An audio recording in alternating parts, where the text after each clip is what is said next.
Miraflores, León, desde Jesús al mundo, 100 años de las esclavas de la Santísima Eucaristía y de la Madre de Dios. Buenas tardes, días, noches, allá donde estés. Te acompañan Anuncia Muerza, profesora de lenguas, y Raquel Bojórquez, licenciada en literatura hispanoamericana. Hola, Raquel. Hola, Anuncia. Segundo capítulo de Viajando entre libros. Como decíamos en el podcast anterior, nuestra intención es facilitarte cada mes el descubrimiento de un mundo diferente a través de las páginas de un libro. Que con nosotras puedas viajar a otros mundos y a otras formas de ver y pensar la vida.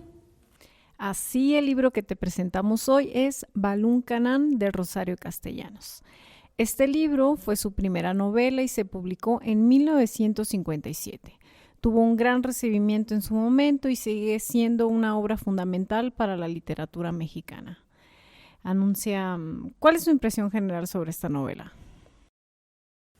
Pues creo que me has llevado con tu elección del libro, porque este lo ha elegido Raquel, me has llevado a un mundo que yo no conozco y me has llevado a un mundo que me ha generado malestar. Todo el tiempo de lectura ha sido incómodo, ha sido de sentir revoltura interna y a la vez de admirar la capacidad de Rosario Castellanos para plasmar una realidad cruda a través de la mirada inocente de una niña y dando voces después a otros personajes y a otras miradas. Me he sentido perdida en un contexto histórico que no conozco y que no domino y que espero que tú me aclares, querida Raquel. ¿Por qué elegiste Balún Canán? ¿Qué significa? ¿Por qué has querido que este sea el segundo paso en nuestra aventura? Bueno, elegí la novela porque me parecía que era una especie de deuda que tenía yo, ¿no?, con ella. Tuve que leerla en la universidad, pero me parece que nunca o no la leí en su momento con la atención que debí, ¿no? Y como mencionaba antes, que es una de las obras más importantes de Rosario Castellanos, pero no solo para la autora, sino dentro de la literatura mexicana, quería yo también un poco convencerme del porqué, ¿no? En sí, como asignatura, digamos, en la universidad, pero ya de manera personal y con otros ojos y con otra mirada y con muchos años después, quería saber yo qué tal, ¿no?, qué tal pasaba. Y bueno. ¿De qué trata Balún Canán? ¿Qué personajes vamos a encontrar? ¿Qué historia vamos a encontrar? ¿Qué es lo que podemos esperar?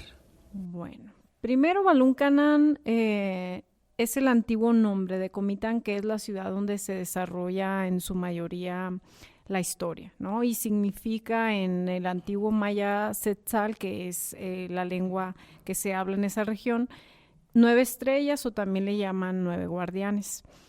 Es una historia que se va a desarrollar durante la década de los 30, de la segunda década de los 30, 34, 35, y es de alguna manera un poco biográfica, ¿no? Ya nos contarás tú un poco del autor y qué relación tiene con la biografía, y nos lleva a un mundo convulsionado por los recientes cambios sociales y políticos que se van a impulsar en el periodo de mandato de Lázaro Cárdenas, sobre todo el de la reforma agraria, ¿no? Y bueno, esta reforma agraria que buscaba la repartición de las tierras entre los que la habían trabajado desde hace mucho tiempo, desde siempre, digamos, va a ser de alguna manera el conflicto que va a haber o que va a ser el centro dentro de la novela, ¿no? Va a ser ese conflicto de la repartición agraria la que va a permitir de alguna manera que se desencadenen los hechos de la novela. Como tú ya lo decías, hay una mirada infantil que va a ser nuestra narradora en esta primera persona que cuenta la historia de alguna manera de los Argüello y sobre todo el padre, digamos, César Argüello, va a ser quien se va a aferrar a este pasado que ya no es como se le recuerda, ¿no? Con esa riqueza o esa abundancia que había sido, hay que mencionarlo, bajo la sumisión y el trabajo de la comunidad indígena, pero que ahora en realidad se le revela, ¿no? Se le revela ante, sí impulsado por las políticas sociales, pero ellos también ante una inconformidad ya de muchos años, ¿no? Y sobre esto que estamos mencionando, ¿qué te ha hecho sentir la novela? Ya lo mencionabas un poco, pero quizás a lo mejor los personajes femeninos, masculinos que aparecen, independientemente si son indígenas o blancos, ¿no? Que le llaman, o ladinos. Yo creo que podemos dar voz a esos personajes para que las personas que nos escuchan también puedan formarse una opinión. ¿Quién sabe si la nana tenga razón? El automóvil es un monstruo que bufa y echa humo. Y en cuanto nos traga, se pone a reparar ferozmente sobre el empedrado. Un olfato especial lo guía contra los postes y las bardas para embestirlos. Pero ellos lo esquivan graciosamente y podemos llegar, sin demasiadas contusiones, hasta el llano de Nicalococ. Y quien habla es nuestra narradora de la primera parte del libro, esta niña.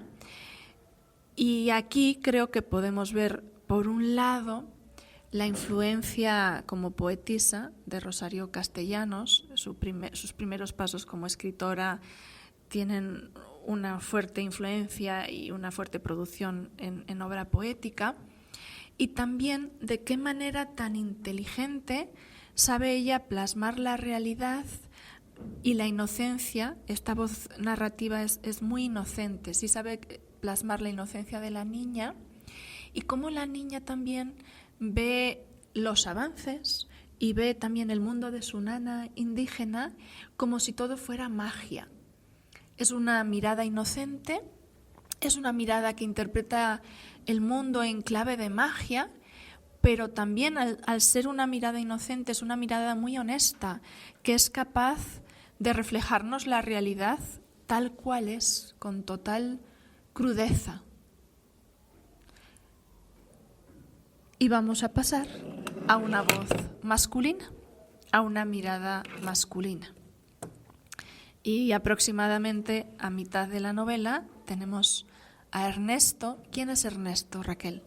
Ernesto es el hijo ilegítimo que en el libro se le menciona como bastardo, y es una palabra muy fuerte, no nada más en la actualidad, sino dentro de la novela, ¿no? Cómo eso lo marca a este personaje, y siente que aunque sí pertenece de alguna manera a la familia Argüello, no es uno de ellos. Entonces va a haber un conflicto aquí de identidad de alguna manera, donde querer pertenecer a ese gran apellido, pero al mismo tiempo saberse ajeno, ¿no? Saberse fuera de, ¿no?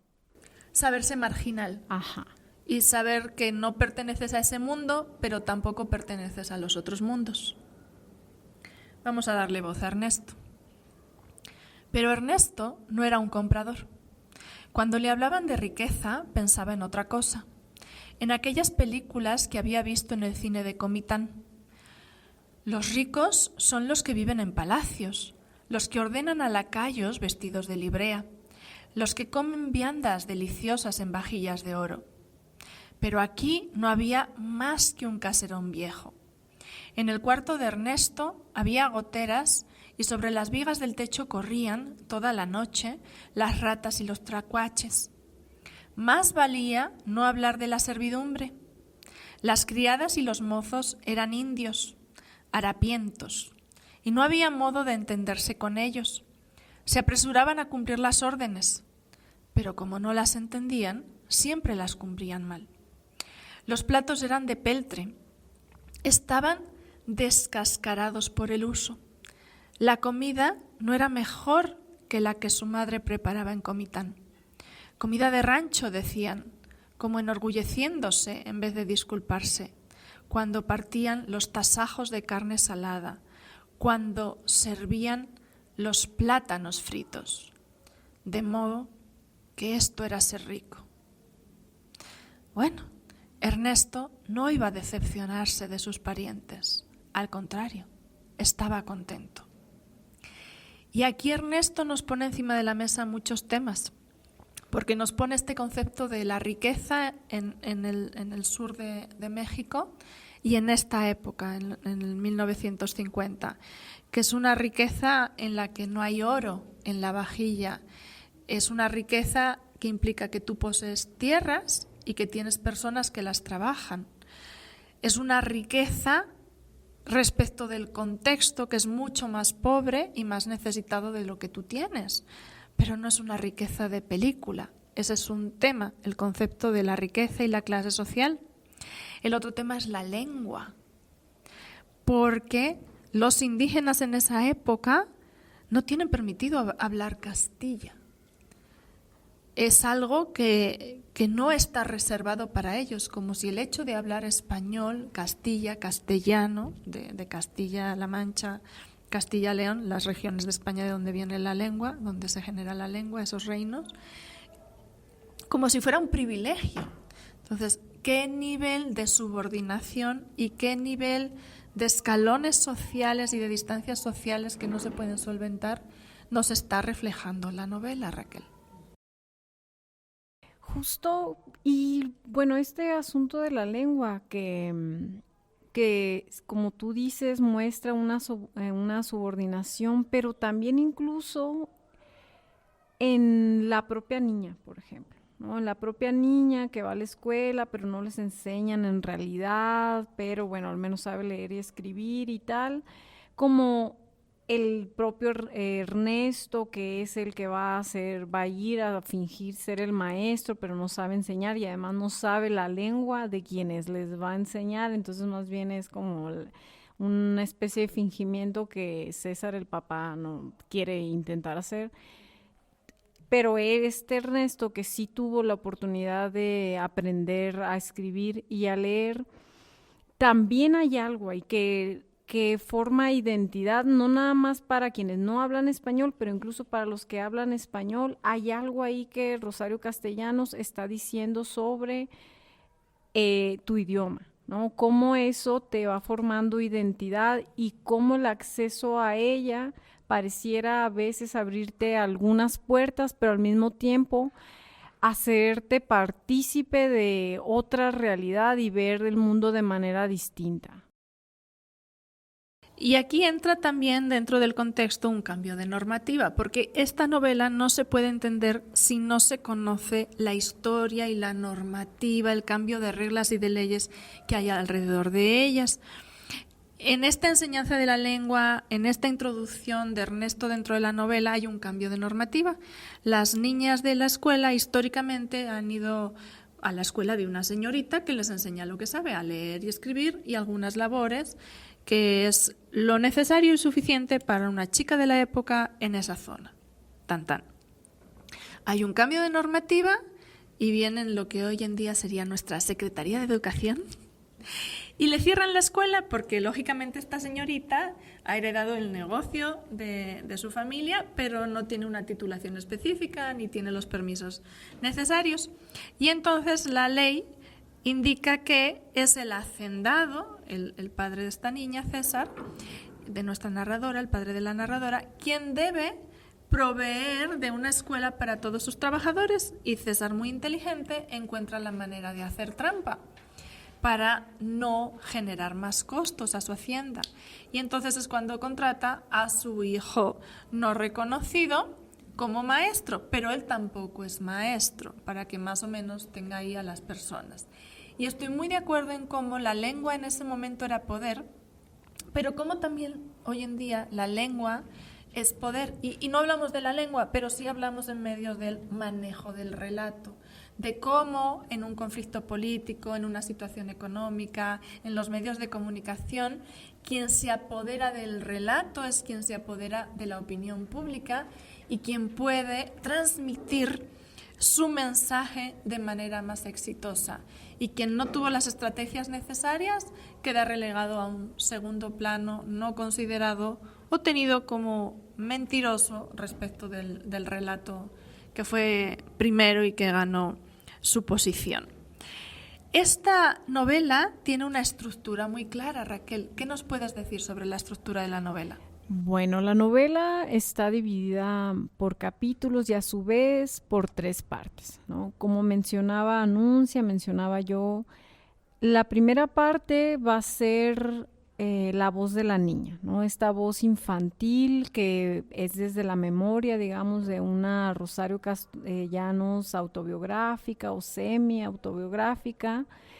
Y la segunda parte va a ser a través de una narración, sí, en tercera persona, pero que focaliza a cada uno de estos personajes que emprenden el viaje a Xactajal, donde está la hacienda de los Argüellos. Y por último, esta tercera parte que regresa a la voz de la niña una vez de vuelta en Comitán, ¿no?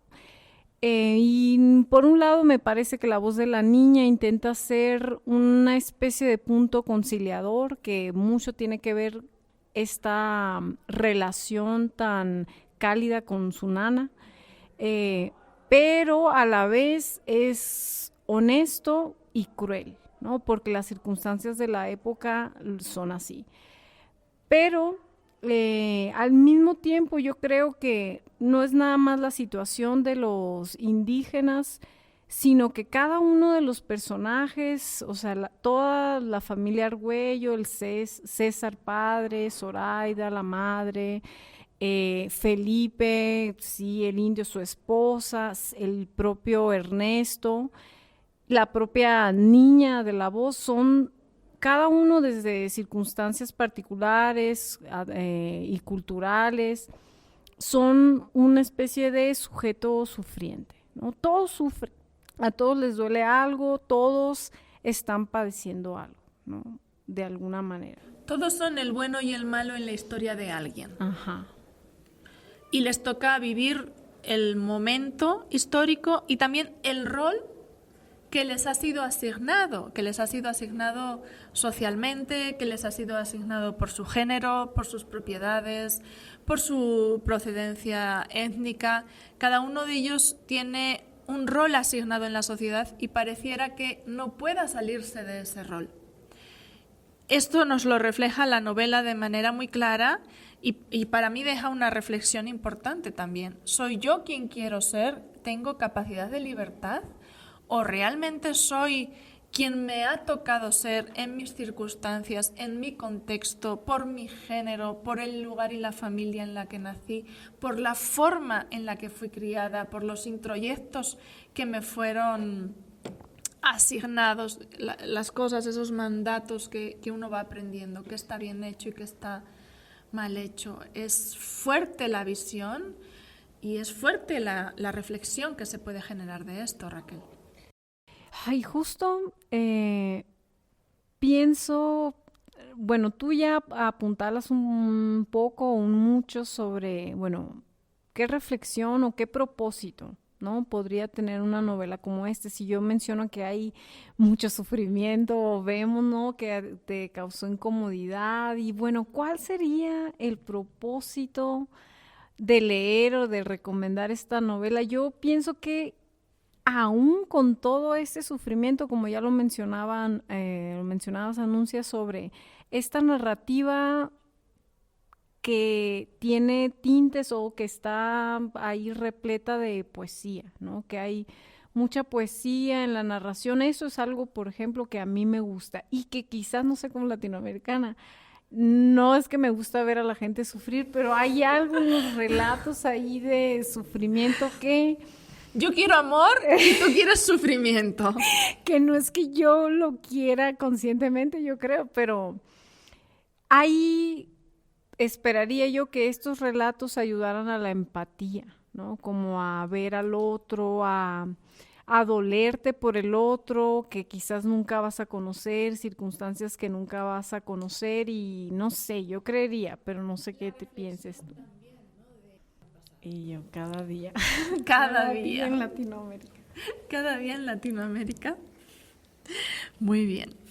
Rosario Castellanos, si empezamos a hablar de la escritora, nace en 1925, estamos cumpliendo 50 años de su fallecimiento, y pasa sus primeros años de infancia en Comitán de Domínguez, en Chiapas, que es donde su familia tiene una propiedad. Y de ahí esta idea extendida de que la mirada narrativa de la niña en la primera parte de la novela es la mirada de la misma Rosario Castellanos, reflejando la realidad que ella vive en su infancia, en esa hacienda que pertenece a la familia. A los 23 años, sus padres fallecen. Y eso hace, pensemos, 1948, qué tanta autonomía tenía una mujer, cuál era el papel de una mujer en la sociedad en México, qué capacidad para tener su propio trabajo, su vida profesional, qué tan dependiente era de tener al lado a un hombre. Todas estas preguntas nos las tenemos que hacer para entender el contexto de la vida de Rosario Castellanos.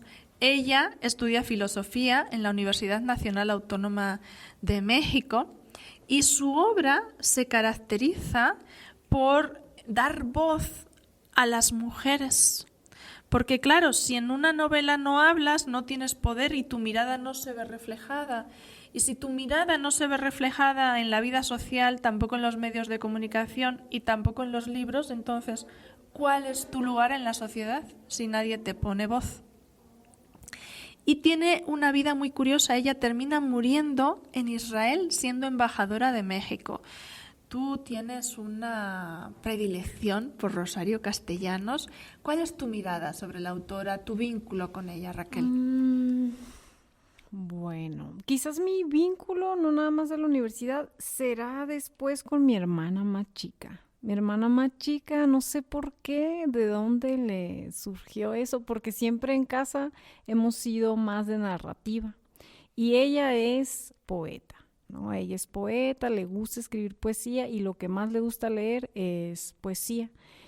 Y justo Rosario Castellanos se ha convertido en una de sus poetas preferidas, ¿no? Que está releyendo, que nos comparte. Entonces, un poco a través de ella dije, bueno, yo no soy tan asidua a la poesía, aunque sí me gusta.